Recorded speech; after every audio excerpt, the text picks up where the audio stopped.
I'm reading from Answer to Job by C.G. Jung. This is the prefatory note. The suggestion that I should tell you how Answer to Job came to be written sets me a difficult task, because the history of this book can hardly be told in a few words. I have been occupied with its central problem for years. Many different sources nourished the stream of its thoughts, until one day, and after long reflection, the time was right to put them into words.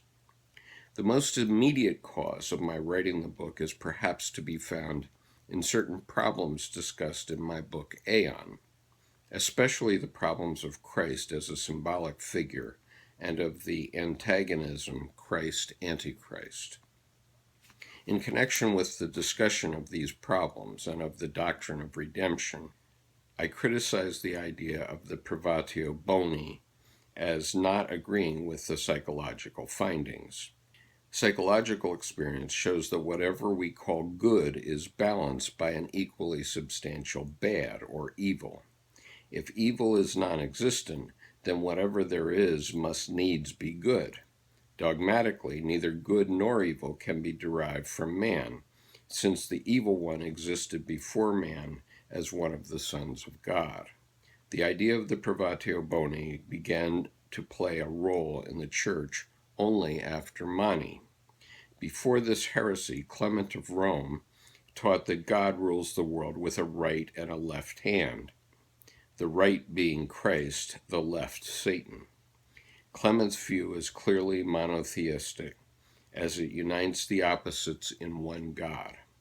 Later Christianity, however, is dualistic, inasmuch as it splits off one half of the opposites personified in Satan, and he is eternal in his state of damnation.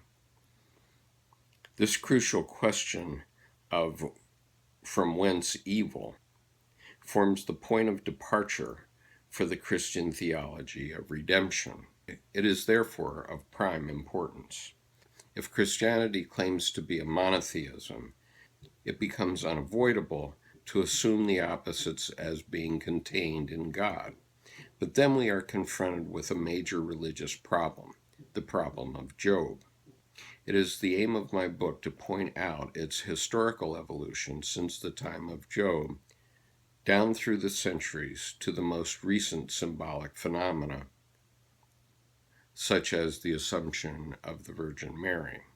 Moreover, the study of medieval natural philosophy, of the greatest importance to psychology, made me try to find an answer to the question, what image of God did these old philosophers have?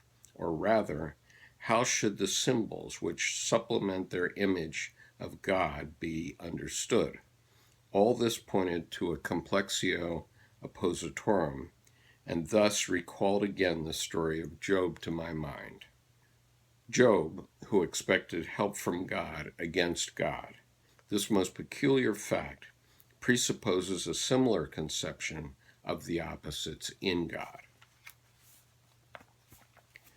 On the other hand, numerous questions, not only from my patients but from all over the world, brought up the problem of giving a more complete and explicit answer than I had given in Aeon.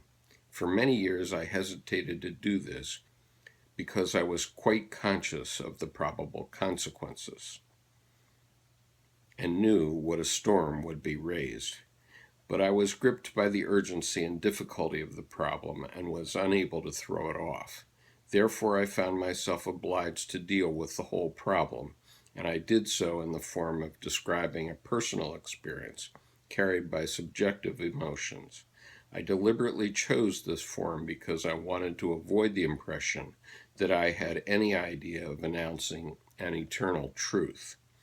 The book does not pretend to be anything but the voice or question of a single individual who hopes or expects to meet the thoughtfulness of the public. When Answer to Job was published, it received huge criticism from theologians and psychologists. Theologians, of course, depended for the income of their organizations the traditional stories of Christianity passed down for 2,000 years. Most psychologists and governments had moved on in mental health to a superficial view of psychology, behaviorism and such, which said that you could solve mental health problems with a pill. You can't.